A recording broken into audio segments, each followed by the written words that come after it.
Hello, welcome to Canadian Money Talk. If you have any questions about personal finance, investing, Canadian stuff, I will do my best to help. Let me know if you have any questions. Investing, personal finance, getting rich, financial independence. This is my first live in a while, so let's see how it goes.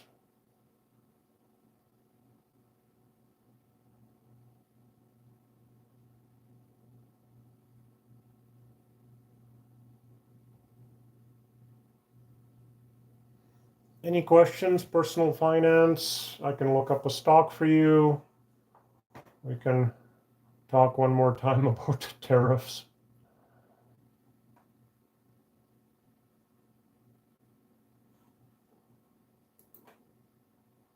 I can tell you how I got to my multi-million-dollar net worth if you're interested. Whatever floats your boat.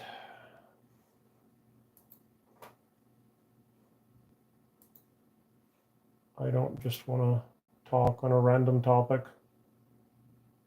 So you will have to ask me questions.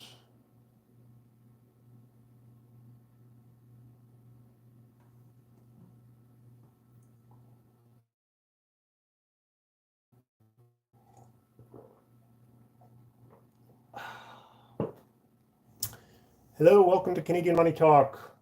Any questions about personal finance, investing, financial independence, early retirement? I will do my best. I can look up a stock or two for you. How to begin, what to do in retirement. I'm happy to help.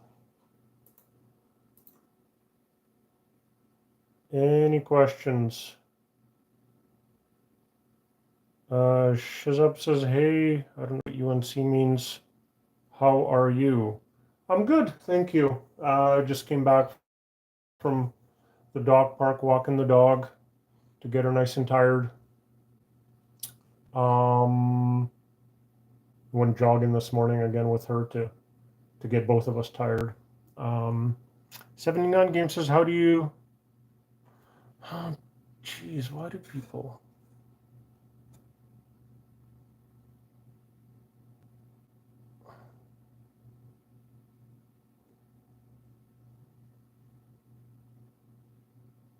GMC, wow, said hi. Well, hello, huh? Hello. A person with a name says, are you from Canada? Yep. Yep. Living in Edmonton, Alberta. Recently moved from Vancouver back, well, almost a year ago, so I guess it's not that recent.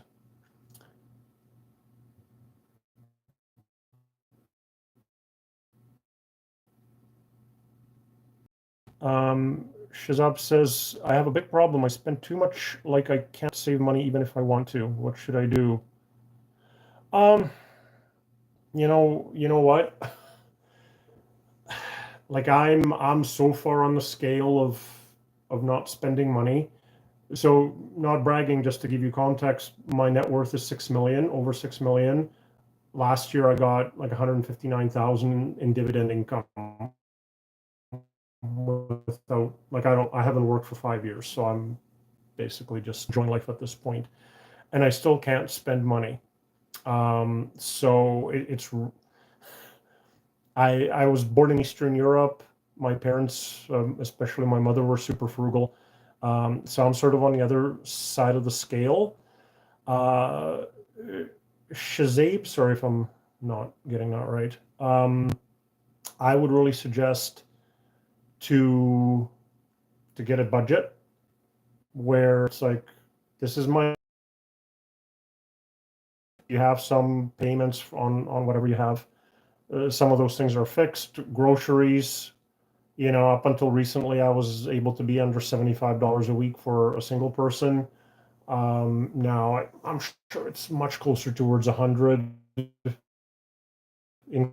Inflation, and because I'm spending on myself now, and food is a good start. But have a budget. So if you're by yourself, each city is different. So I mean, that really depends. But maybe track your spending in order to create the budget, but also then track the spending to make sure that you're not going over the budget. So groceries, if you have insurance that you're paying for car, home, whatever, build that into the budget, and basically something has to go. So I'm assuming you're an adult. I mean, as far as age, so now like you have to take personal responsibility. It's obviously your life, so you have to live it the way you want. But if you can't get yourself to save money, then you have to have a budget and then have 10% of your take home left over, right? So you're 20, okay. Your parents are loaded, okay. My dad's in top 15 of the whole country. I want to build my own place, okay. Like start up a business and get out of his name, okay.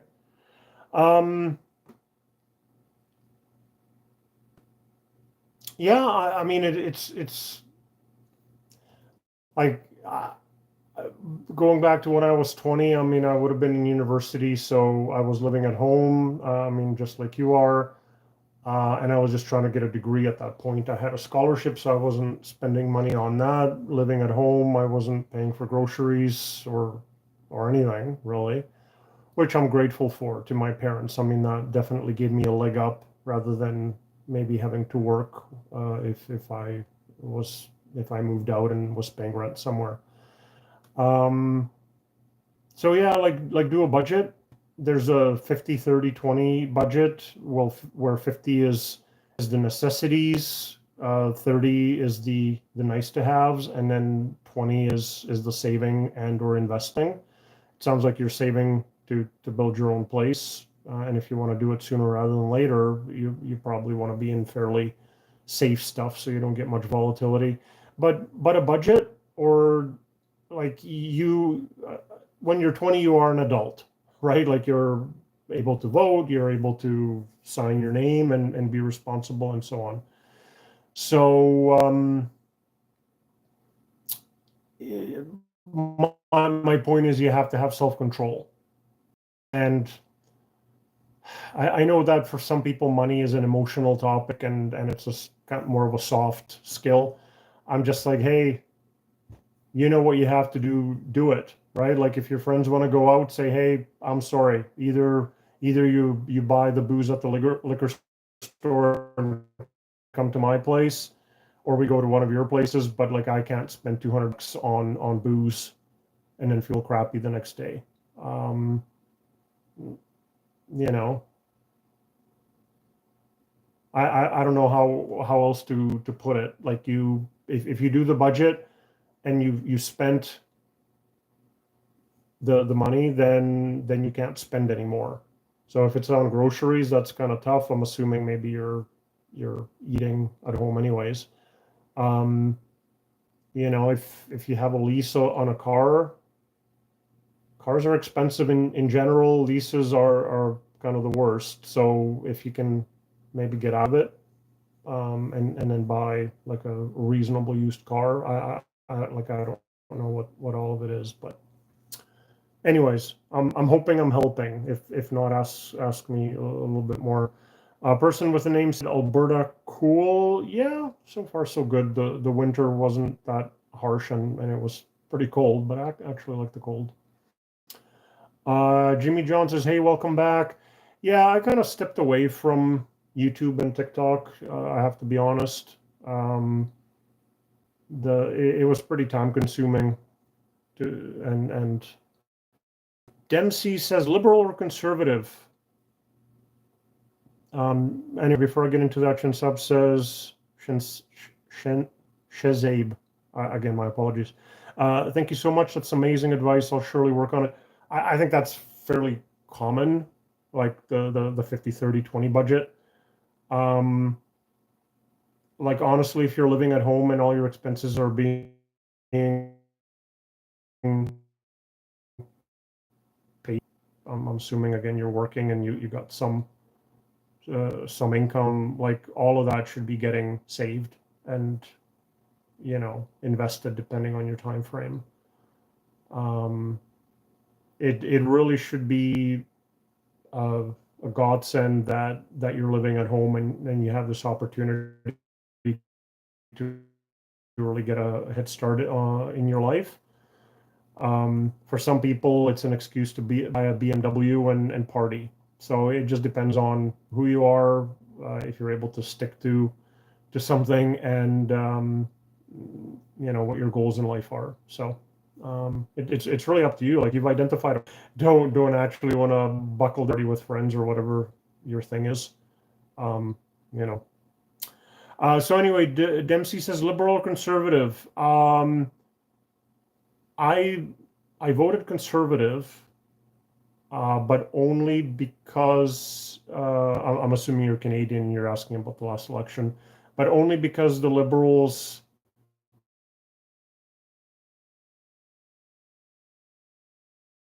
decisions. So some maybe 5 years back, they were going to change the rules on passive income in corporations, which I was incorporated in IT, or I am still incorporated, but I just don't work in IT anymore. But that's how I made my money, working and investing, vast majority of it, because I really wanted to stop working. So my corporation right now is like 1.4 million in stocks in it, and they're all dividend payers, and they were going to change about 5 years ago, and then they backed away because people pushed back. But they were going to change how that was getting taxed, and it was going to be taxed harshly. Um, so in all the way up until my mid 40s, I always voted liberal because I liked the like LGBTQ and just like they seem to be more party of the people. And then they're like, well, rich people are the ones who are incorporated, so we're going to go after them. And I started in my life with a, and more recently, capital gain in non-registered accounts to 66%. That never actually took hold, but basically their approach is the common people use RRSPs. They don't even use TFSAs. This didn't bug me that much, but conservatives raised some years ago, again, they raised the limit to 10K a year for TFSA, and then the liberals got into power next year, and then they cut it right back to where it was like 5,000-6,000. So even TFSAs are, I guess, considered to be for rich people. And that, I think that's not the right approach, and certainly not, my TFSA is maxed out, my RSP is maxed out, and I'm investing in non-registered accounts, and I didn't appreciate the inclusion rate to be raised. The TFSA cut for the limit didn't bug me that much. The inclusion rate, and especially the incorporation, the corporation rules. So, you know, so now I'm voting conservative. I don't like their soft policies, but I guess I like their financials. So there you go. Yeah, any questions, feel free to ask. Yeah, Dempsey, I'm happy to pretty much anything I seem to be willing to answer. Just on that topic, I think the topic of money is really, unfortunately, a taboo in our society. Like people don't talk about it at all, and I'm very open about it on my channel, and And otherwise, so my political views, I don't ask people, hey, how'd you vote? But I'll say that I voted conservative.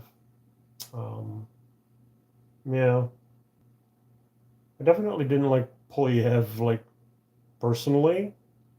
Um, I met my MP here in Edmonton last year at a barbecue. Um, Now I'm actually sort of happy that the Liberals won because Mark Carney's my man, central banker, ex-central banker, Canadian and Bank of England. So um, it sounds like Trump helped him win the election because everybody thinks that he's the guy to go against Trump. I, it's true. It might be a little bit short-sighted, like it's a 4-year mandate. Like there's lots of stuff that's going to happen other than freaking tariffs. But so anyway, I like Carney. Definitely has he doesn't have much of a sense of humor, but he has a better sense of humor than Polyev, who was downright unpleasant in at least some of the interviews that I saw. Like he was arguing with reporters and so on, like needlessly. Um, I don't even know where he ended up, whether he's still leading or whether he resigned as a leader as well. So, anyways, is there just one person on? Interesting. I hope you find me fascinating, whomever you are. Um, yeah, if there's anything you want to discuss, let me know. It sounds like you have me all to yourself. Whether that's good or bad, I don't know. But otherwise, I'll call it a night and go play video games. The dog couldn't even make it up the stairs, so she did get tired at the dog park at least.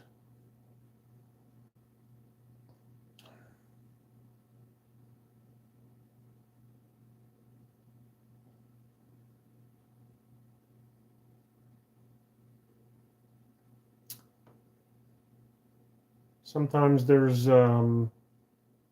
problems on YouTube where the comments don't come through. I don't know if that's happening right now or is it just lack of people? I'm not. I don't know if I'm that interesting without questions to answer. Um. Anyways, so anything about personal finance, investing, I can look up stocks for you. Um, my maybe my story will be somewhat interesting or motivational. How I got to financial independence, not having to work for the last 5 years, and 6 million in net worth. And by the way, I have a website, CanadianMoneyTalk.ca. If you want to see my portfolio, it's I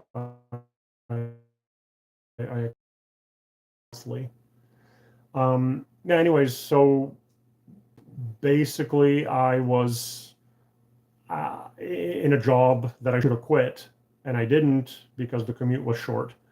And I kept working at it, and it just killed me.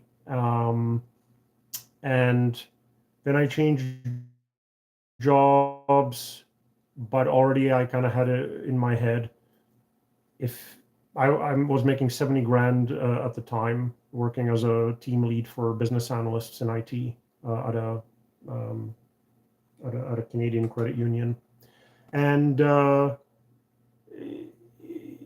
I was like, if I have $1 million and it kicks off even 50,000 a year, I can live on that because I was living on 70. And with tax efficiency, I could even have more money to spend than when I was working. So I'm like, I need 1 million. Obviously, nice round number. And so that became my goal. I did change jobs finally, and then got laid off in 2008. Very much enjoyed staying home through 2009, and I'm just like, okay, I really got to do this. Um, the bad job contributed to my relationship breakup, unfortunately. And but at that point, new life. So I started contracting instead of trying to climb the corporate ladder and um, being salaried, being permanent. So I started contracting, became incorporated. This was all 2009, so it's been a few years, and started making a lot more money. And for active income, corporations are super tax efficient. So I was making, at the beginning, I was making $65 an hour, so that's 130 grand a year, give or take. And I was living on 25, 30 probably at that point. And everything else was getting invested in the corporation. The corporation had a trading account. And that basically ran from 2009 till 2020 for 11 years. At the end, I was making $95 an hour and still living on 30,000. Never owned a car, my own decision. And at the end, I was making about maybe 200K from the job, and maybe another 50 from rents in U.S. investment properties, and dividends. And so $250,000 income and living on 30, and investing the rest, investing 80, 85%. So because I really needed to stop working. Needed the financial independence. I didn't really want to do FIRE, financial independence, retire early, those of you who are familiar, but I definitely wanted to be FI. And in 2020, early 2020, before COVID, basically there was where I was working, there was going to be like a really bad project, and I'm just like, this is going to be a disaster. This is going to be 12-hour days for no reason, just because politically it was going to go in before it was needed, before it was ready. I'm sorry. And I'm just like, okay, I'm calling it. I was at 3.3 million net worth at that point. In hindsight, I could have stopped working a lot earlier. Just did not, because you never know how much is enough, if you know what I mean. So it basically took the prospect of yet another really crappy project. Kind of a funny thing, I realized right around that time that in IT, much like in the Army, the people making the decisions aren't the ones who are carrying them out, which is really unfair. But you don't have any generals charging up a hill. The young guys do it. And the same thing is, somebody upstairs makes a decision. Yeah, this is going in at this time. And somebody says, okay, and neither of the people have to implement it. And it's people like me who have to implement it. And I'm like, well, here we are. So then, of course, COVID came. The market dropped like a rock. I borrowed in order to buy more, being brave. And yeah, it came back. At that time, I had 4 U.S. investment properties. I started selling them one per year. So 2020, I would have sold the first one, 21, another one, 22, and the last one I sold 23. So each time I got into debt for investing reasons, I was able to pay it off. And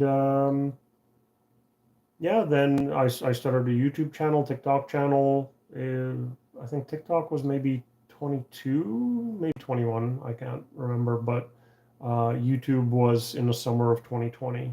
So I've been at it for 5 years. And yeah, didn't work after that. And the money in 5 years, it doubled, or close to. So now I'm at, I think, 6.1 when I did my numbers on the weekend. And so far it's been looking like a fairly decent week as well. So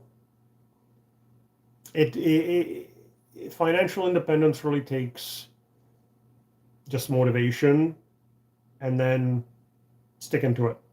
It's not complicated, buy a couple of ETFs. If you want to just do the fine. I do four. I do the TSX index in an ETF. I think the management expense ratio was 0.2% per year. Then I do an S&P 500, even though I'm underweighting it a little bit because I think the US is still a little bit overpriced. And then I do EFI, which is kind of developed markets. EFI stands for Europe, Australasia, Far East being Japan. And then I do emerging markets. So I do 4 ETFs on a regular basis. I'm doing just emerging markets right now because that's where I believe the growth is going to be with the demographics.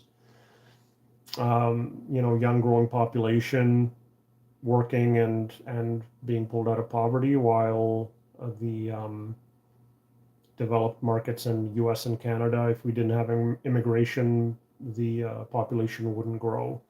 And it's really hard for a local company to make more money if they don't have more people to sell to. So, it's just a personal thesis. And for the last 10 years, I've been wrong about, well, 9 years. The last year, actually, emerging markets sort of took off. But anyway, so the investing is actually simple. The hard part is sticking to it. And as Shazab, who was asking about not being able to save any money, for him it was to get out of the family house and out on his own, build his own house and so on. It just really, you just have to have the stick-to-itiveness. That's not a word, but you know what I mean. You need to be able to stick and invest. And if the markets go down, buy more. Always decide, do I want whatever your goal is, or do I want to go out with my friends and spend $200 on booze and then feel crappy the next day? So now I'm not seeing any comments or questions at all. Feel free to ask. I know YouTube occasionally is buggy and the comments don't show up. I'm not seeing anything, and then suddenly there's 100 of them. So if you are asking questions, commenting, I'm not seeing it. It sort of jumps in. So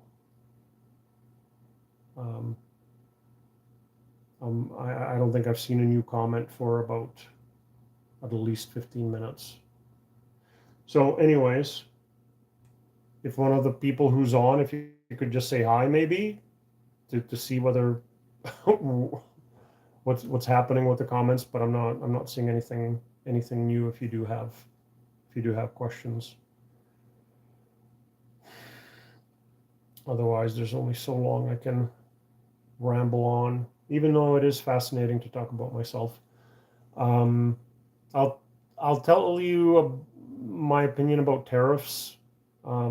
Obviously terrible thing. I believe they're just being used as a negotiation tactic, and Trump isn't even forcing it very much, and just the back and forth, like it's basically invalidating the whole concept, and it's just caused so much chaos.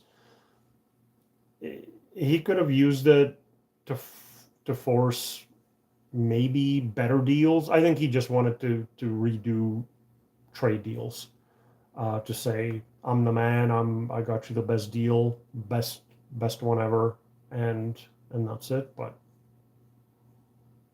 anyways, the fact that he waffles on it and just ad libs, well, I think he ad libs his whole life, but it like the market just was in chaos. I used it as an opportunity to buy a few more things, Actually, the corporate stocks are closer towards 1.5. I'm just looking at my brokerage. Um, yeah, so I I know he campaigned on it, but I just think people believed what he told them, that it was going to be great and it was going to make everybody rich, and it's going to be terrible. Um, but only the economists would have known that tariffs are not a good idea, and everybody else is like, yeah, no, that sounds good. Um, the notion that the other countries are paying for the tariffs is mm, only a tiny bit possible. The tariffs are import taxes. They're paid by the importing company, the American company. Now that importing company can do a couple of things depending on how much power it has with the exporting company. They can say, okay, we're getting charged whatever tariffs. You guys need to cut the price in half or in third, or to a third or something. Otherwise, we can't do business. That's unlikely. They might get a little bit of a discount from the exporting company, but the exporting company can't. Like if they have a 5-10% margin, they can't handle 145%, right? Um, that was one. Number two is they can pass the extra pricing onto the consumer ultimately, or the importing company if they sell to a wholesaler who then sells to a store who then sells to the consumer. Like they just pass everything on to the consumer. Um, that's more likely. It'll probably be some sort of a combination, but most of it is going to be to the consumer, and it'll be inflationary. Um, in the long term, the net result might be that there's basically not going to be exporting and importing because it just doesn't make financial sense. And if it is possible to build the product in the US, they'll do it in the US. Um, that will definitely be passed on to the consumer because the US isn't the cheapest. In fact, it's probably one of the most expensive places in order to make anything. And the reason it's not being made in the US right now is because the US is super expensive.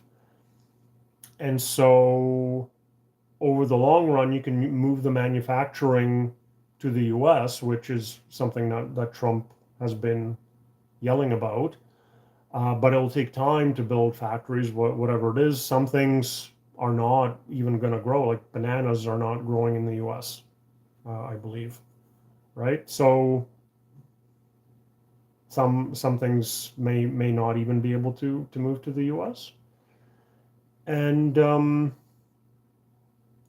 because of the higher cost of production, that's all going to get passed on to the consumer. So if you'll want the bananas, they'll be more expensive. Stuff that's not in the U.S., like the rare minerals, obviously Canadian oil and so on. That's changing the pipeline infrastructure, for example, in order to use American oil. Like all the pipelines go from Alberta to Florida and Oklahoma and Cushing and so on, in order to build new pipelines. Like not only that it's years and years, but it's even to get approval. Um, so that's not going to change. So they're basically not going to be able to put tariffs on the oil, because that would all be passed on to the consumers. And Canada is trying to build pipelines to the ocean. Um, the thing is, and I still haven't seen any comments, so it must be YouTube. I don't know what to tell you. If you're typing stuff in, I'm suddenly going to get 100 comments, but I haven't seen anything for a solid 20 minutes if you are asking questions. Um, but yeah, the thing is, I think the world understands that it's just a borderline crazy man with his own ideas, and a bunch of yes men and women in his cabinet. They're like, okay, he's going to be gone in 3.5 years or whatever. But it really causes trust to be lost.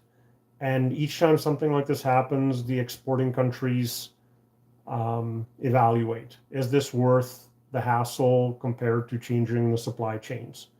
If it comes to oil, building pipelines, like Canada's been trying to build something to the coast so we don't have to sell to the US and we can sell to China and etc.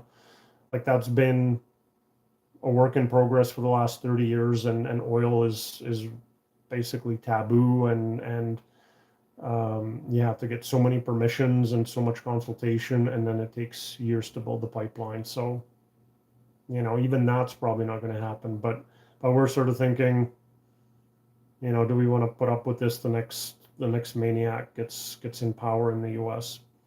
The funny thing is, by the way, there is a theory out there that people. So let's say 45% of voters vote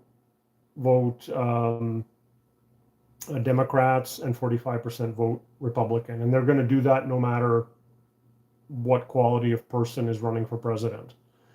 The 10% swing, basically, they look at what is my life like, and every single government is running on the concept of change because everybody thinks their life sucks. They want their government to save them.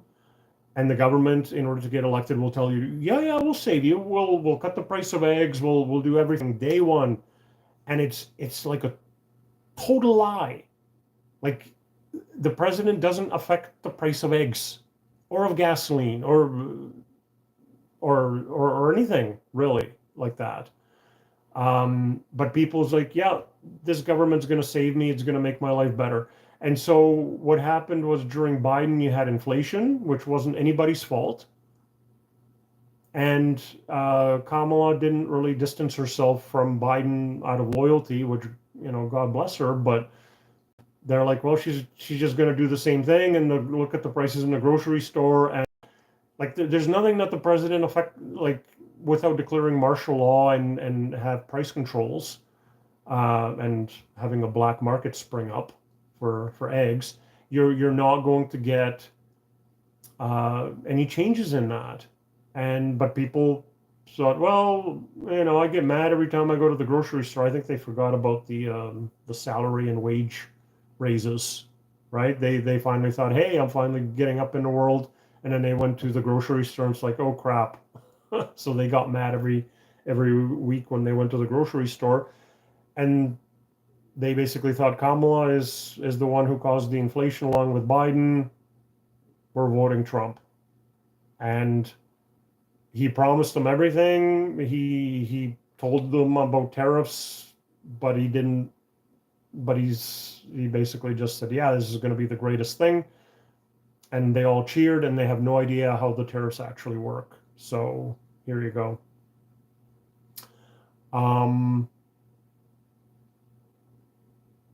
That's where you are. The fact that you voted for that orange orangutan in the U.S.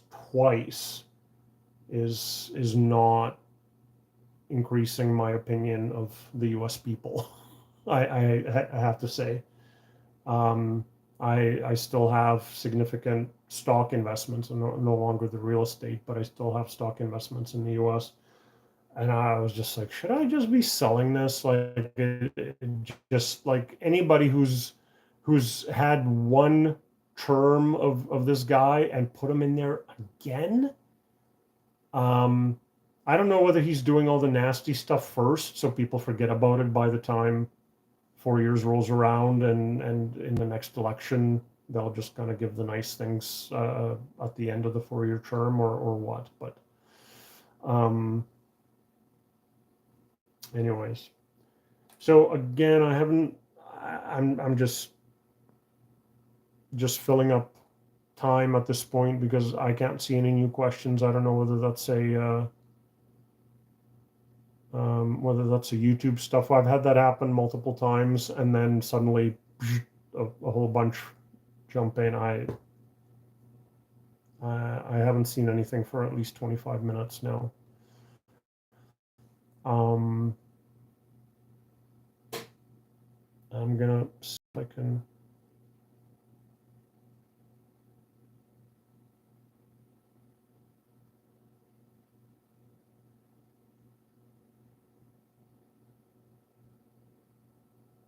No, I flipped the camera just to see if that might trigger something. Well, I don't know what to tell you guys. If you've been asking questions, I do apologize. Nothing's coming through.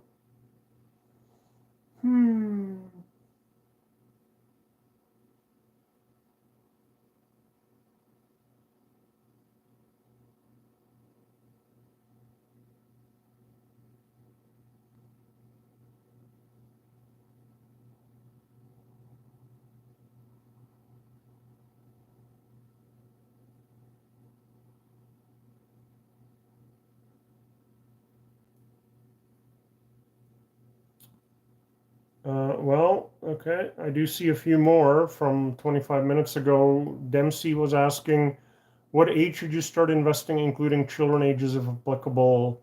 ASAP, like as soon as you can, 18, or whatever the age of majority is.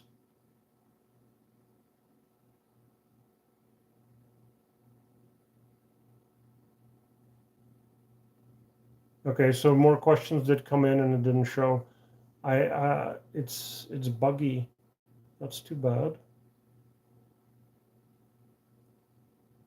And then suddenly all the questions will just drop in, and then I'll be 25 minutes behind answering questions for people who are long gone.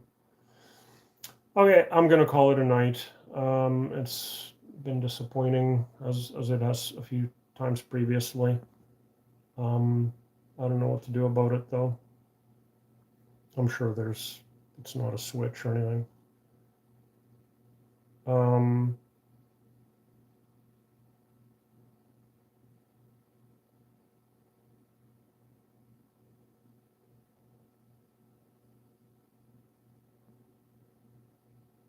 Okay, I'm gonna call it a night. This is dumb.